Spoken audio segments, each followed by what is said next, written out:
Welcome to Bears on Tap, hosted by Quinten, Krzysko, Sonny Verma, and the one and only Ron Luce. Bringing you all the news, analysis, and opinions on the charter franchise, Chicago Bears.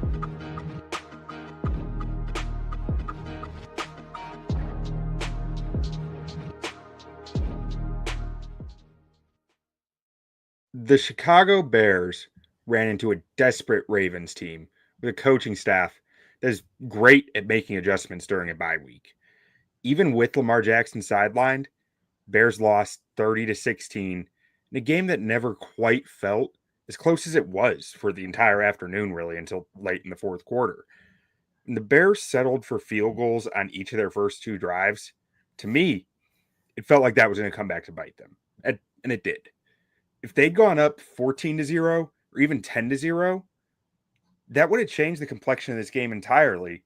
But instead, the Bears mustered only a 6-0 lead that was erased by one good Baltimore drive. My name is Quinten Krzysko. I am joined by Sonny Verma.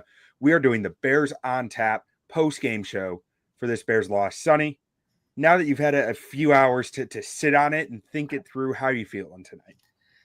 You know, this is going to sound like me being the dad that I am, but it's like when I think of this Bears game, it's something I tell my kids all the time.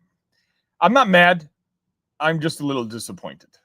You know, I feel like we didn't necessarily play awful, but there was just some silly mistakes. And I feel like this is going to be one of those games at the end of the season that we're going to look back on, considering the circumstances, and be like, aha, I wish we had gotten that one. And I can't shake off that feeling. Yeah, I mean, I think that's a really good way to put it. I mean, today watching that game, really watching the last 2 weeks, but like last week it worked out because it was like, you were playing a really bad team, but like a really bad team. Like the Ravens are bad in record, but they're also a very talented roster, even without Lamar Jackson out there. But last week was a bad team. But like these last 2 weeks offensively have just kind of felt like uninspiring football to me. Like the run game last week got going really nicely, but like the passing game is just, it's been so, it feels like you're getting by. You're not really doing well at anything. And that, I think I kind of ignored it last week. Went like, oh, well, the run game's looking great. So like, that's a good sign. It is a good sign. But like this pass game needs to come around eventually. Cause today we saw the Ravens sell out to stop the run, and the Bears still couldn't seem to find answers out there. And I'm sure they're like, I will go back and watch the tape and I will find some positives. I'm sure the coaches will find plenty of positives in there.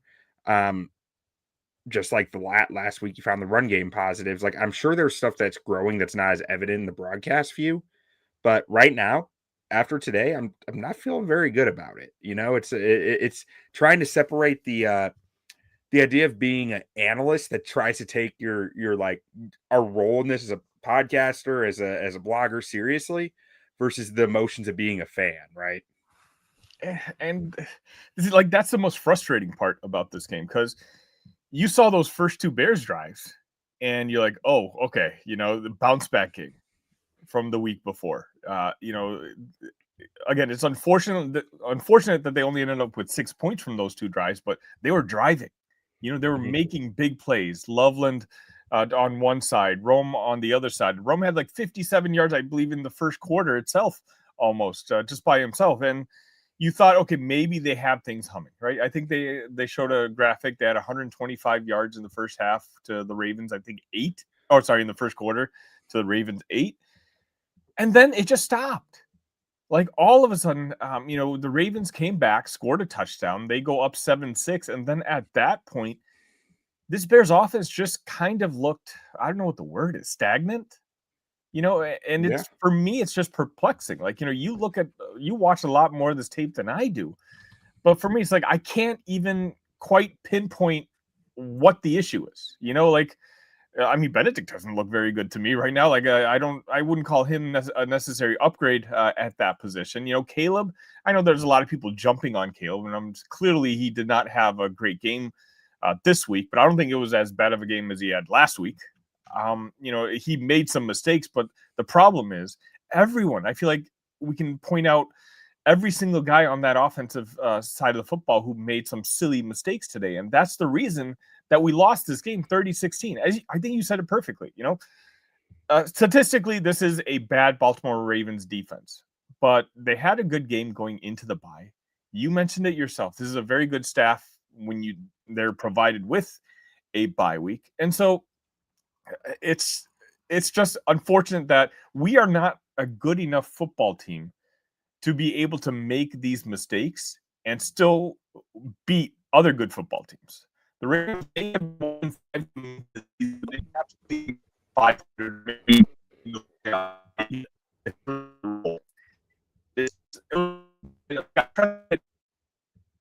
Hey, Sonny, I think we lost you there.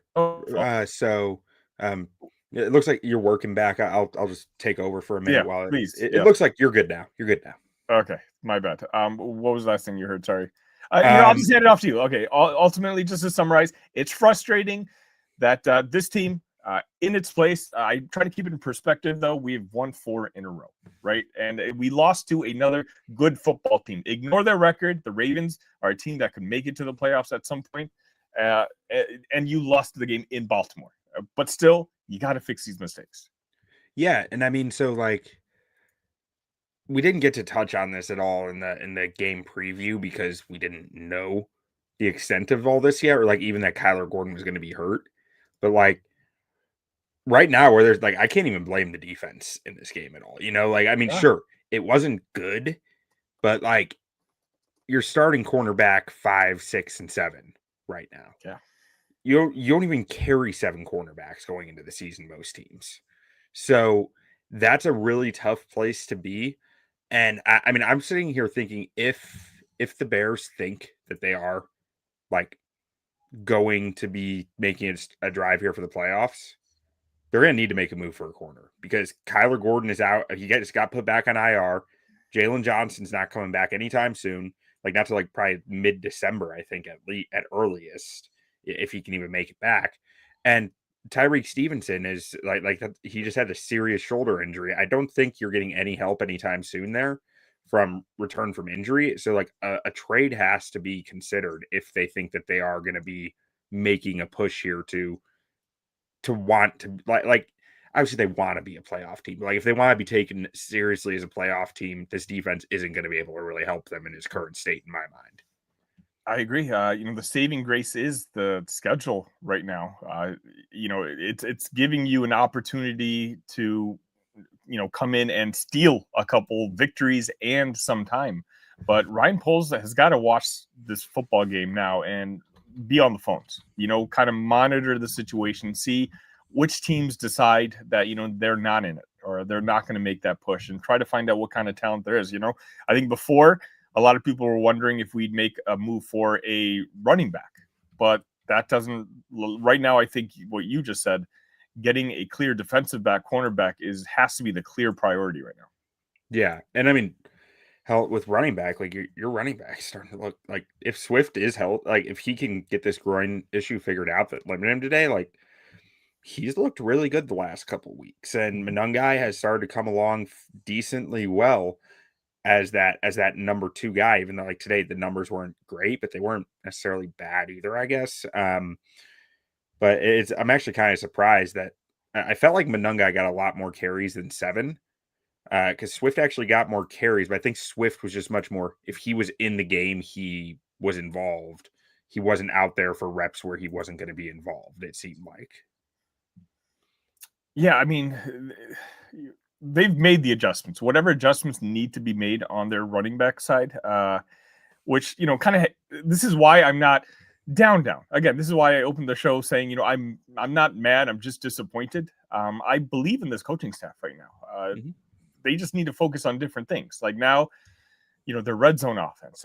Ben Johnson, I'm actually happy with him. He called himself out on some of the play calling, in the post-game press conference, talking about what was it, the QB sneak? One night he's like, yeah, that was just a wrong play. Like, I appreciate that. I like that he acknowledged it, but now what are you going to do about it? Because the talent is there. At least you at the skill position, you have the talent there. And this was just it's a team that needs to click. Because realistically, if you think about it, Q, and I'm curious on your opinions, right? We're sitting here at 4-3, but I can only think of one, maybe two games where I thought offensively we were really, really good. Yeah, no, I mean they were good against the Cowboys, but everyone's good against the Cowboys. And then really, I mean, they were good against the Saints, but that was all running, and you got a lot of help from your defense in that. Really, same with the Commanders. You got a lot of help from the defense, and a lot of that was really based on the rushing offense.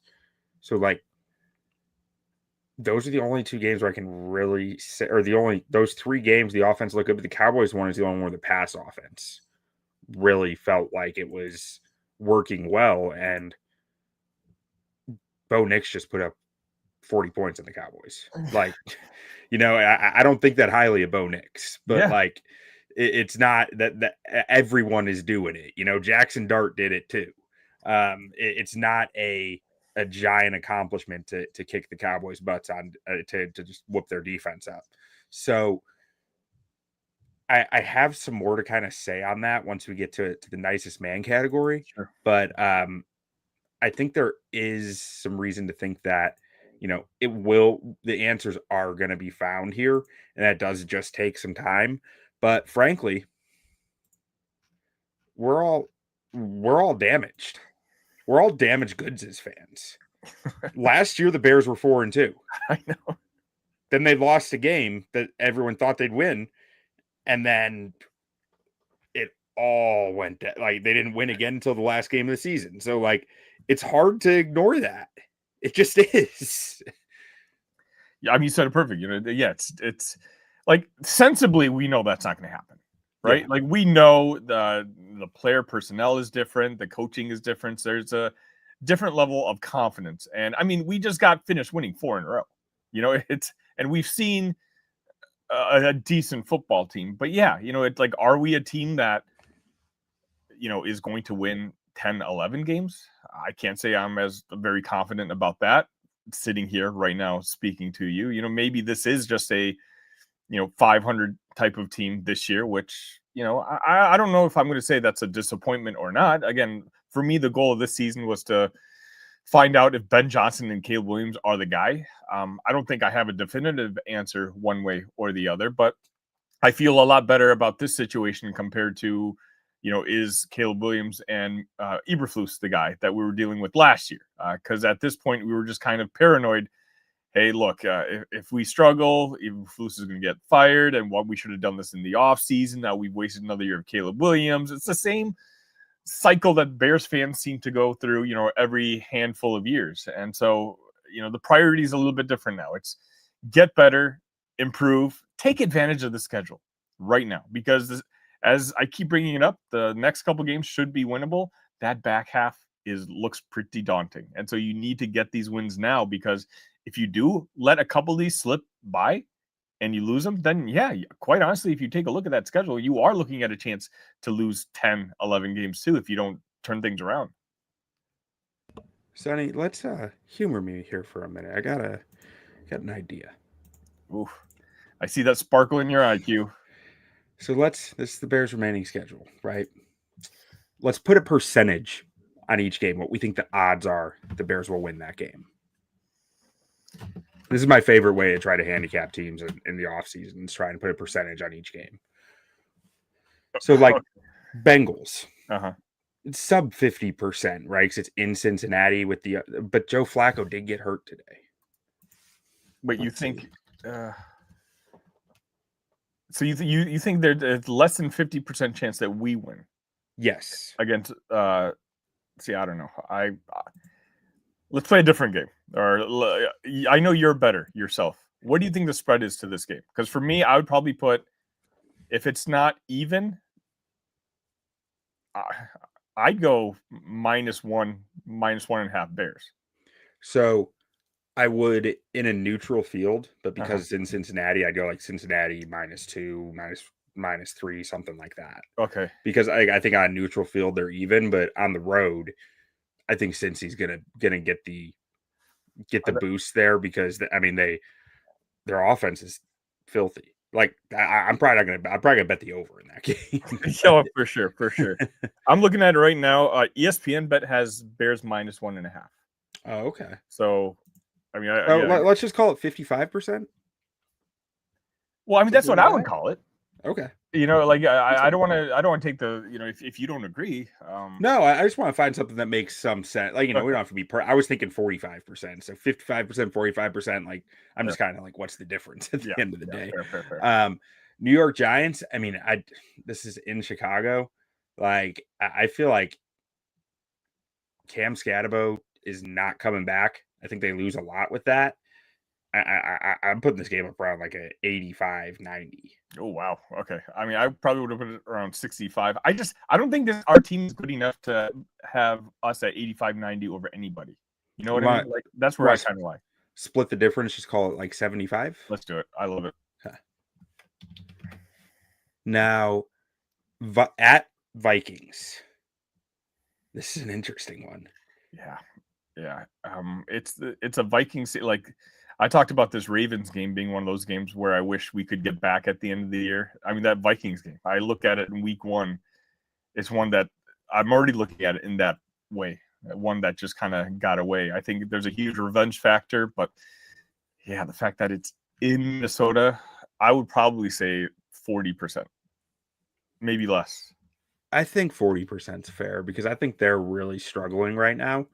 But in Minnesota is just always tough. Now at home against Aaron Rodgers and the Steelers, with our landlord, I feel like I mean I just want to follow up with the same number. I feel like 40% makes some sense. Maybe 45. We're at home. Pittsburgh's playing right now. They're what 4-2 right now. Yeah, I'm with 45. You want to put something like that? Yeah. In Philadelphia, I put this one pretty low. Yeah. 25. I think 25 is fair. At Green Bay,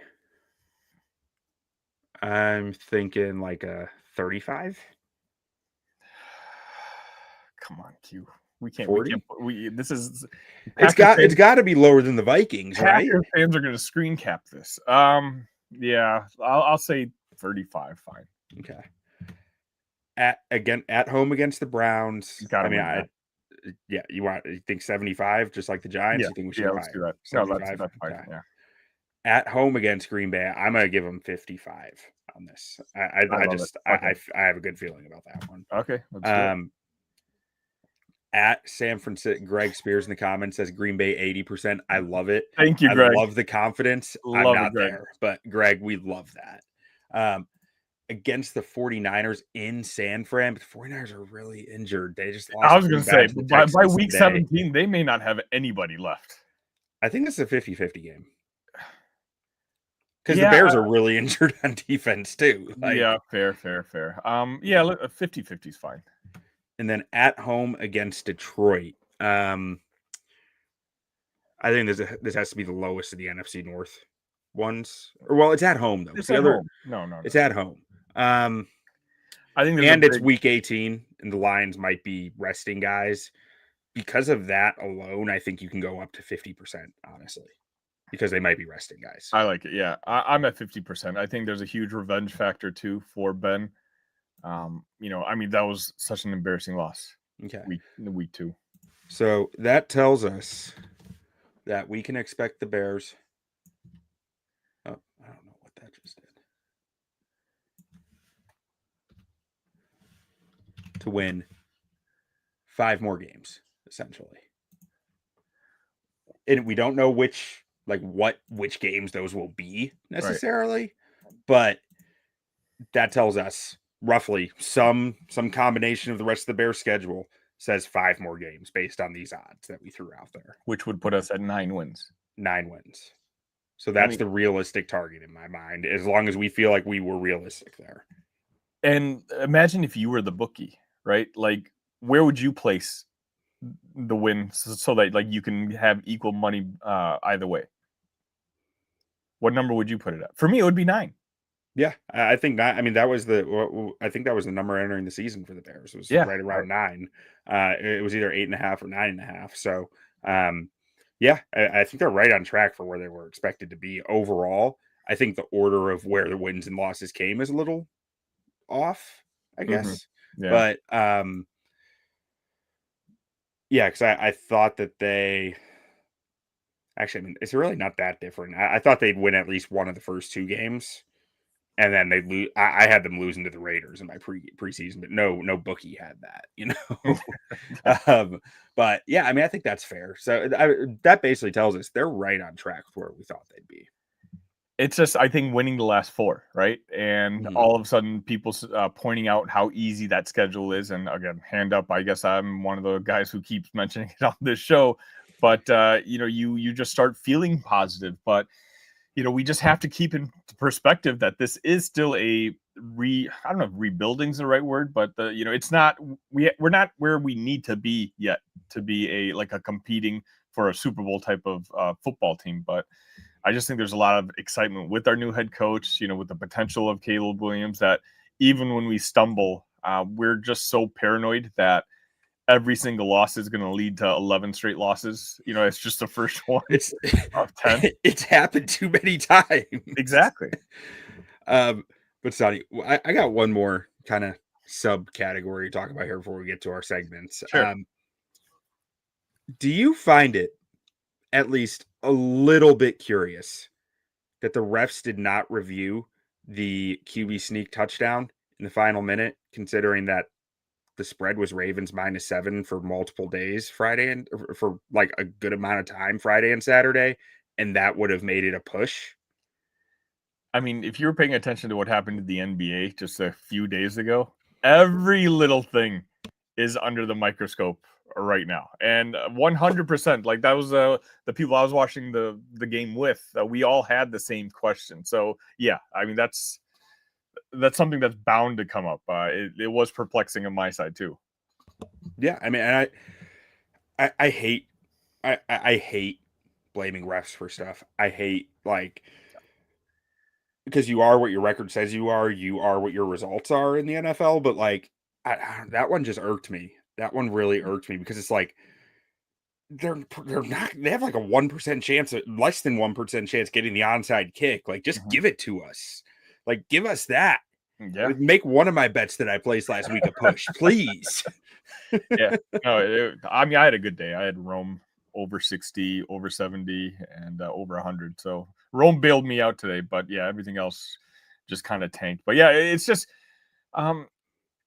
see, I don't mind yelling at refs. It makes me feel better inside. So like, I don't mind, you know, saying they're the reasons that we lost, but clearly like this particular instance was one of those where, I mean, you would think that, you know, everybody's paying attention to this stuff. The Vegas line numbers, all this stuff matters. Where the money is coming in here and there, and to let that go, I agree. It was very sus. Yeah, interesting. We'll see. Hopefully that gets a little better as we go on. But Sonny, why don't we get to our first segment here? The nicest man.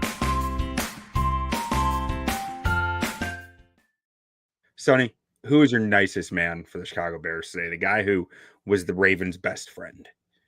You know what? It's multiple picks here for me, and it's just something that was confirmed to me with Ben Johnson. One of my biggest frustrations in this game, and one of the reasons I think the Ravens will acknowledge, you know, that they came out with this victory was just stupid plays, penalties that just cost us drives, cost us points, in particular in the at the end of the first half. And Ben Johnson said that he doesn't necessarily know. He feels like the coaching staff did enough. And he kind of, in a way, pointed the blame at the leadership in the locker room. And so for me, my nicest men is the captains of this football team. Because at this point, Ben Johnson, your leader, is telling you that you guys aren't holding your guys accountable enough.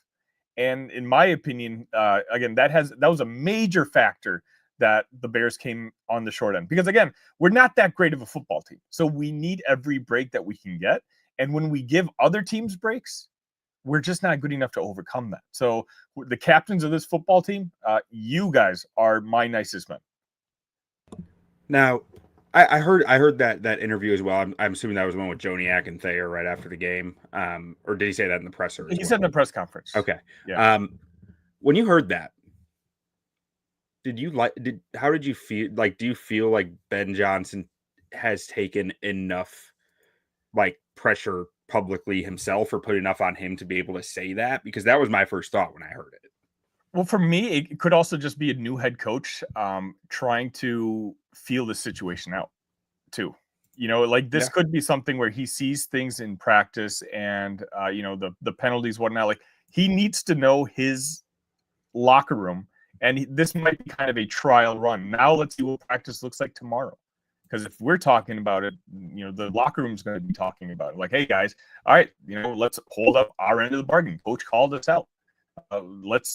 And he's right. You can't have costly penalties like that, and just the ones that just don't make sense and put you in worse field position, and you lose out a chance to get 3 points at the end of the first half. That one's on Caleb. But yeah, I think it's more of a feeling out process. And for Ben Johnson, we'll see how they react next week.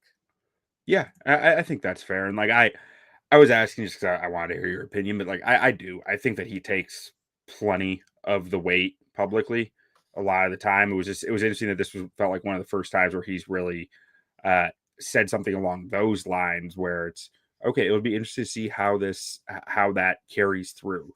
But for me, my nicest man, we gotta do it. It's Caleb Williams. I mean, when the Ravens needed Tyler Huntley to make plays, he made plays. In the game preview, I said my key to this game was for Caleb to be the star that he's supposed to be. Big time players make big time plays in big time moments, and that was lacking today. They needed Caleb to do that, and he just didn't. Maybe that's not fair. Maybe they're like, it might not be fair. But football, like as I said with Ryan Poles a lot last year, football isn't fair. It's you are what your results are. And the bottom line is that Caleb had multiple chances to take control of this game in the second half, and he came up short multiple times. We knew the defense was going to be a shell of itself coming into today. Bears offense needed to carry their weight, and they struggled to do that. So to me, as far as players go, that starts and ends with Caleb Williams. I think you said it perfectly there at the end. This was a game that the offense had to carry the defense, and that simply didn't happen. And I'm not going to argue with the whole Caleb pick here either. I tweeted about this a couple hours ago, probably right after the game, that I don't think Caleb deserves the amount of blame that he's getting from some of the fan base. But at the same time, this was the perfect situation, the perfect environment for him to step up and show us, the Bears fans, that, guys, I'm him. I got this. Like, this was the opportunity for him to put the team on his back. And, this could have been like, a moment we reference in the future. Oh yeah. When we needed to win that game, Caleb threw for 325, 3 touchdowns, got one running. He showed that he was ready for this spot, and the opposite happened. Again, just some missed throws and some throws that he just simply shouldn't have made. I can't argue with this pick. I suspected that you might go this direction, so I'm not surprised at all.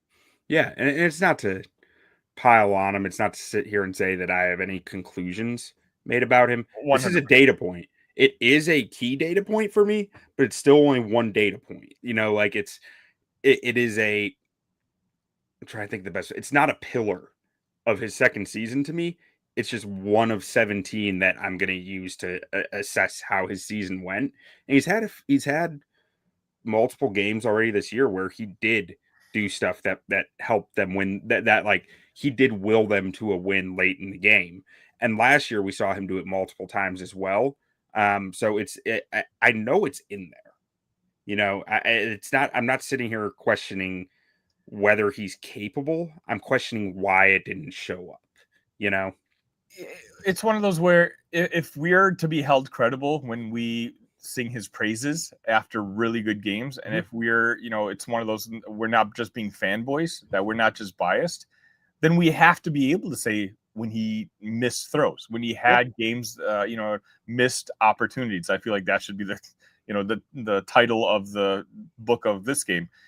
And that's all we're doing. Again, neither you nor I have decided the fate of Caleb Williams. Yeah. All we're saying is in this particular chapter, he didn't meet the hopes. I wouldn't even say expectations. I would say just the hopes of what today could have been. And but maybe that's on us. Honestly, he probably played better today than he did last week. I think he did. He didn't take as many chances either. I think he's really trying to find that balance of playing within the offense versus just being Superman. And it's a hard balance for him to find. So let me ask you a question. I know someone brought this up in the chat as well, and it's been coming up in all my Chicago Bears group chats. Do you think right now he's a little too locked in on Rome? Like, I understand that chemistry is amazing between those two, and they're really in sync. But do you think now he's kind of overdoing it, and it's a detriment to the offense? In this game, maybe. I think when he's not sure what he's looking at, Rome is his go-to. And I think the Ravens are a team coming off a bye that was going to make him very unsure because they spent the last 2 weeks going, oh, we're gonna get ours this game. And it sucks that he's still at that point where he's gettable, but that's also what happens when you change an offense on a rookie quarterback. And I mean, Drake May, it hasn't happened to. You have to reference that. Like, May has looked awesome, and no one's really done that to him yet this year with a year 2 quarterback under a new offense like that. That's valid. But Sonny, I'm always going to have a positive thing when I bring up a negative. I'm always going to have a negative when it goes positive because I want to play both sides because that way I'm never wrong. So let's look at how I threw this graphic together. Let's look at how Caleb compares to Jared Goff for their first 8 games under Ben, or 7 games under Ben Johnson. So Goff 1-6, Caleb 4-3. If you're a big QB record person, I don't think that's that relevant, but like it's interesting. Completion percentage, Goff's at 63.9, Caleb at 61.9. Touchdown interception, Goff was at 12-6, Caleb's at 9-4. Pass yards, Goff's a little ahead at 1,900 pass yards, Caleb's a little over 1,600 pass yards. Yards per attempt, 7.6 for Goff, 7.4 for Caleb. So same neighborhood. Adjusted yards per attempt, Goff is at 7.53, Caleb at 7.34. Again, similar territory. Adjusted net yards per attempt. This is my favorite quarterback stat out there. This incorporates interceptions count for negative 45 yards. Touchdowns count for 20 yards. And you deduct sack yards as well from passing yards. All that is added or subtracted into passing yards. And then you divide it by the total attempts and sacks taken. To me, it's the most all-encompassing QB stat that it doesn't get weird with like stays subjective, I guess, in what it's calculating. Goff's at 6.76 adjusted net yards per attempt. Caleb's at 6.6 adjusted net yards per attempt. So again, they're right in the same neighborhood. We want to get into PFF grades. Goff's at 60.8. Caleb's at 65.2 through 6 games because today's game isn't why there's the asterisk on the PFF stats in this graphic. Big time throw. Goff's at 2.7. Caleb's at 4.5%. Turnover worthy play rate. Goff's at 5.3%. Caleb at 3.5%. So moral of the story here is they're very similar in a lot of these. Goff had a few more touchdowns, a few more interceptions, some more pass attempts because their yards per attempt is really very close, but Goff has more yards. But I think that's just the result of more pass attempts, probably from trailing in games, as opposed to a positive game script that's going to lead to more running the football like the Bears have seen than those 2022 Lions did. But this is a promising thing to me that I'm sitting here going like, I'm not pulling out Josh Allen's rookie and second year and going, see, look, it can be done because Josh Allen is a freak among freaks, right? I have really, when you start pointing out the Josh Allen comp, I roll my eyes a little because it's like that dude's just different. But Jared Goff in the same offense as a fifth or sixth year pro in 2022 or seventh year? I think seventh year because I think he came out in 2015. No, 2016. So 6-year pro. First year in Ben Johnson's offense, very similar stats to Caleb Williams' first year in a Ben Johnson offense through 7 games. That is a real data point to me that says, like, okay, some of this is probably just figuring out this offense because I think they're asking him to do a lot of real quarterback stuff out there and really take his lumps to play the game the right way, which also feels shady to say because we said the same thing last year. I was wrong about last year. Yeah. I think they were just like last year by all accounts. Now it looks like it was like Caleb has full control, do what you want more than like we're making you go through this stuff. So I think it is different than last year from that aspect. And I feel better about it when I see these numbers. Well, I was going to bring it up, but you just did. The main thing I think about is this is Caleb Williams' second year in the NFL, whereas it was Jared Goff's, again, 6th or 7th year, whatever it might have been at the time. So Jared had gone through the motions. He was a lot more accustomed to what NFL speed was like and what defenses look like. And so the fact that Caleb in many ways has been keeping up with Jared Goff, who now a lot of people consider an upper tier quarterback. You're right. I'm glad you showed me this graphic because I feel a lot more optimistic. Not that, again, I'm very clearly still in the optimistic camp when it comes to Caleb. I'm not going to let this one, or let's just be honest, maybe 2-3 game stretch deter me from that. But I think overall, big picture, this does tell a story, and I'm glad you put this together. Yeah. So let's go ahead and get to the more fun segment here. The baddest man. Sonny, who is your baddest man for the Bears today?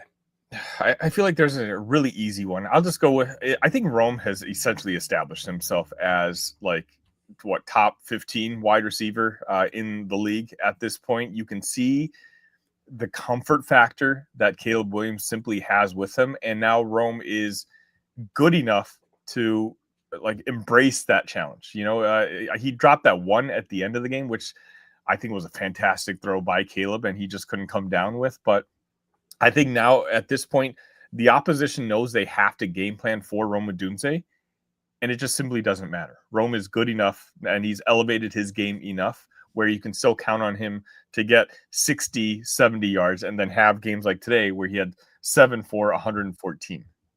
Yeah, no, I mean, Rome had a nice day. The one question I'd ask you is, I think there were 2 balls where it was like, it's hard to call them a drop, right? Because they were hard catches. But that's been the knock on Rome, so far in his NFL career, that he was so good at making the difficult catches in college, and he hasn't quite done it in the NFL. Do you knock him at all for that in today's game? I mean, I don't remember the second one. I definitely remember the first one, but it's one of those maybe that's just what's going to keep him at the wide receiver 15 level, right? And not in the conversation for wide receiver 5. My hope is that the more he does play, that, maybe next season he takes another leap. He's still a relatively young football player, but it's frustrating, especially for someone who did watch him in college and never saw him dropping passes like he does here in the pros. So I do take that into account, but at the same time, 10 targets, 7 catches, 114 yards, and he was the clear star on this offense, which struggled all day long. Yeah, no, I think that's fair. And I think that's a good pick. A part of me kind of wants to go with DJ too, because he just I just feel like he made a few plays in big moments where it was okay, DJ stepped up right there. But I think Rome is probably the guy at wide receiver. And for me, I'm going with DeAndre Swift, man. That was my beat. Yeah. If you had gone first, I would have gone with Swift. I just tried to pull up the snap counts. I haven't seen them released yet, but I feel like this guy only really touched the ball when he was in the game, which is that's a tell, right? But he's still, when he got those limited snaps, he felt like the spark for the offense. As he went, the offense went, and it's too bad that groin injury kind of kept him on the sideline for more of the game and didn't allow him to have a bigger impact. But he feels like a player who's really stepping up in this offense right now, and really just like he is making things happen, and that's exciting. He's becoming a factor that other defensive coordinators on our schedule are now going to have to take into account. This Bears rushing game is what you're supposed to attack. It's supposed to be the weakness on this Bears offense. But DeAndre Swift over the last couple of weeks has kind of turned that around to the point where, defensive coordinators are going to have to readjust what their strategy ultimately is going to be. You saw a little bit of that today. Like, you know what? Let's not let the running game beat us. And yet Swift still had a very, in my opinion, and I think you're confirming, a plus game overall. And that's just going to make Caleb and Rome and DJ and Colston's life a lot easier moving forward. Yeah, no, it really will. But Sonny, let's go ahead and get to a final segment here before we do closing thoughts. Bears hot takes.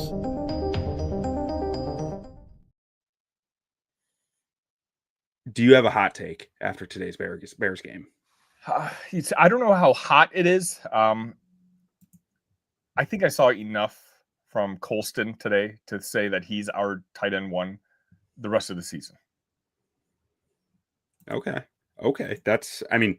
So what stood out to you about him? Because he only had what, 3 for 38. Yeah. But he could have had a lot more. He could have had at least 5, like that one play where Caleb threw it away and it got called for intentional grounding.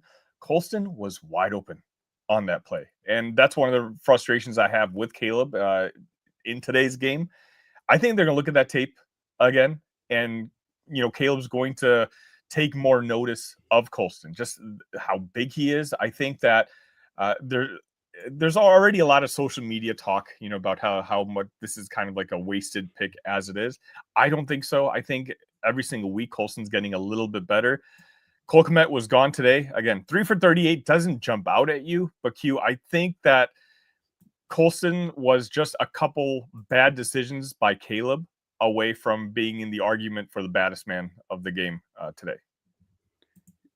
Interesting. I like it. I do think the Colston concern is really high, and I'm not sure that it is fully deserved to be that high, but I get the reason for concern too, because the numbers aren't there to back it up. But yeah, I do think that he's playing at a good level in a scheme that's really asking him to do a lot of big boy stuff that a lot of young tight ends aren't asked to do.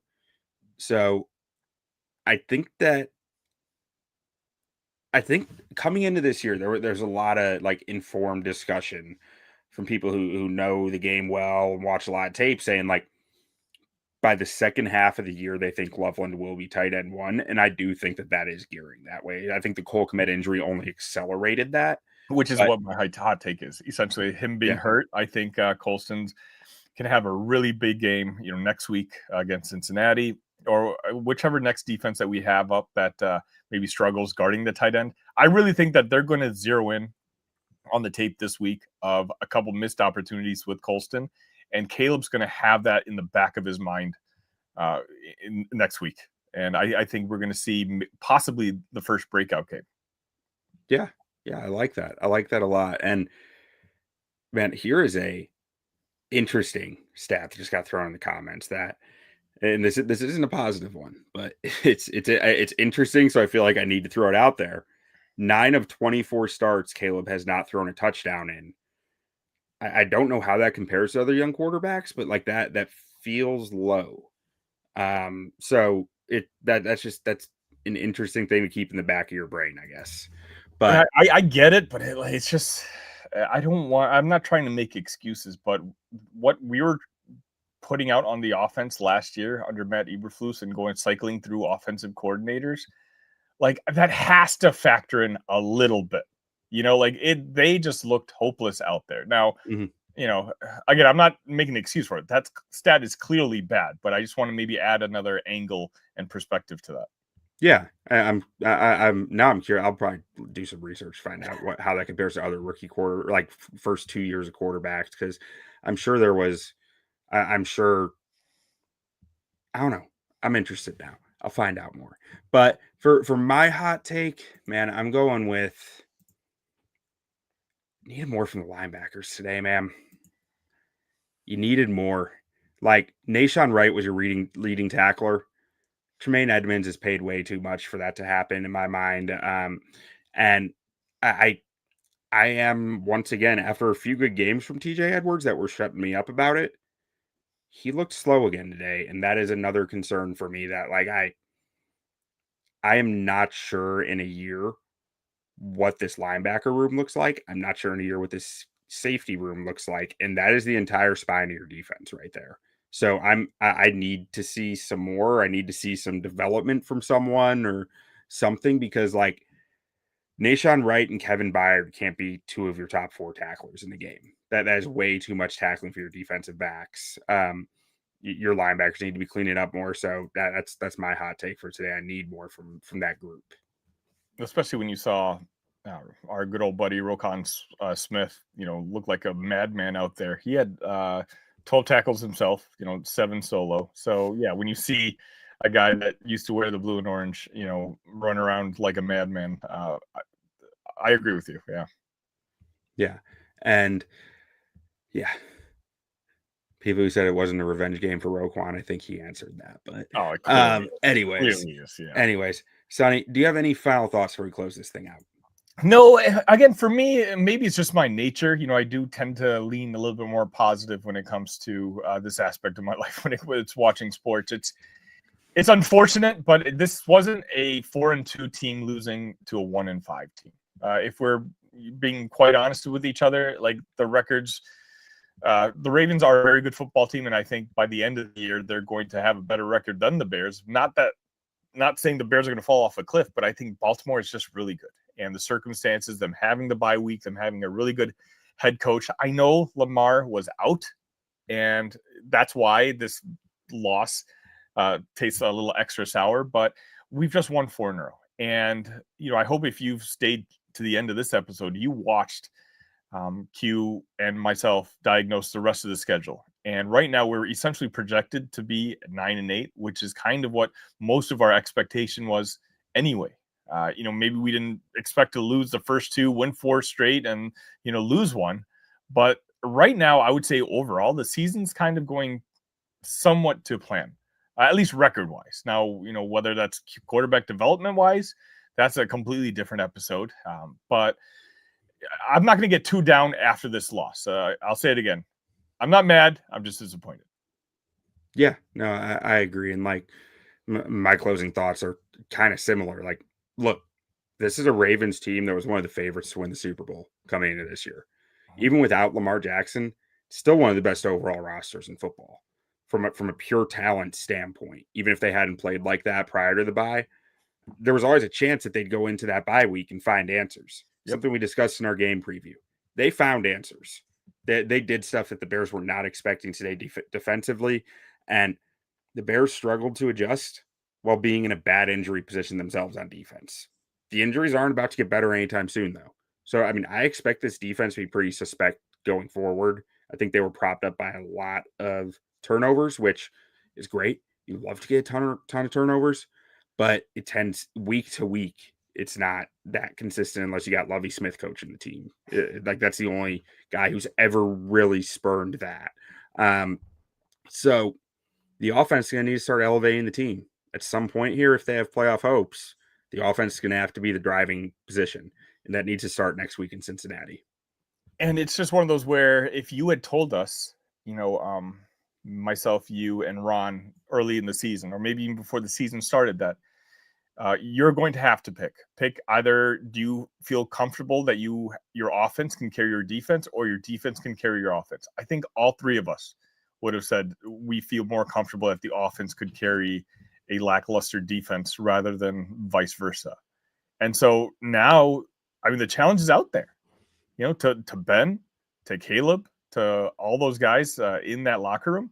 The defense is hurt. They're down men. Not that that's an excuse. It's the next man up mentality. But at the same time, you have to recognize the situation. And if you guys are the football guys that you think you guys are, well, show it, because the team needs you right now. Yeah, I mean, they're like you said, it's not an excuse. It just changes the reality and what your expectation should be for the defense, right? Like that. I like the way that it got put in the comments here. I mean, D won't improve unless the pass rush improves, or in my opinion, the back end gets healthy. I think that makes a huge difference when you have 4 guys back there that you feel good about leaving alone, which they don't like right now. They might have 1 guy they feel good about leaving alone in the back 5. But he says Allen's taking a ton of chances to force turnovers because they can't generate a pass rush. And yeah, that's the way Dennis Allen kind of rolls. It's the way he kind of rolled in New Orleans too. Like the front 4 are there to set the line of scrimmage and not let it move while he creates pressure with the blitzers. He creates pressure with stunts. He creates pressure with creative ways more than with the front 4 itself, because he trusts his back 4, back 5 to be so reliable. They're not at all reliable right now, and that's going to keep biting them in my mind. Yeah, and I did want to bring this up. I was just looking at their Ravens schedule. They gave up 41 points. They gave up 30. They gave up 38. They gave up 37. They gave up 44. Then the game before this one, they only gave up 17 to the Rams. To the Sean McVay Rams. Like, exactly. I mean, I think they found something in that game. And then, like, even in the game preview, I didn't buy it that much. But, like, I do think they made some – like, the Bears were not expecting to see what they saw from the Ravens defense today. I really don't think that they had a lot of answers for it. One last question. Do you think, the weird way that the Baltimore Ravens handled Lamar's injury status coming into the game and, will he or won't he, and the designations that he had, like, do you think that had anything to do with like how the Bears played defensively today? I don't think it had much. I mean, I don't think that they were going to go find a ton of stuff that's not known on Tyler Huntley. And like, I mean, I don't think it really impacted the defense that much. I think it was, at best willful ignorance, at worst malice what they did. But it's I don't think it really impacted the Bears all that much. Yeah, I mean, I think you're right, but the question did linger in the back of my mind. Yeah, and I guess I kind of drug that out because I'm not totally sure. I'm trying to think like game plan wise, it would have to, but like I would think that they wouldn't go change the game plan a ton after spending the week on it. And Huntley kind of beat them in the ways that Lamar would beat you. So like that's why I'm like, I don't think it would matter that much because they got beat in those ways. No, Huntley didn't necessarily beat you, but he just made the plays that he needed to make, whereas Caleb unfortunately just didn't. Yeah. Well, Sonny, until next time when we're talking about the Cincinnati Bengals in a few days, why don't we get out of here the only way we know how? Bear down, Q. Bear down.